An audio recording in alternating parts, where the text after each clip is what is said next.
আল্লাহ, জাগতিক চিন্তা থেকে ফারেক হলে আমার আপনার সাথে কথা বলতে ইচ্ছা করে,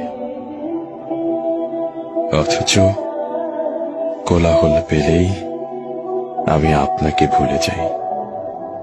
বিপদ পেরিয়ে গেলেই হয়ে উঠি উদ্ধত।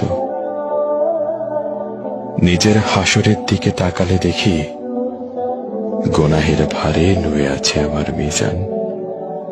পুলসিরাত পার হব, নেই তেমন কোনো জান। আল্লাহ, গুনাহ করলেও আমি আপনাকে ভালোবাসি।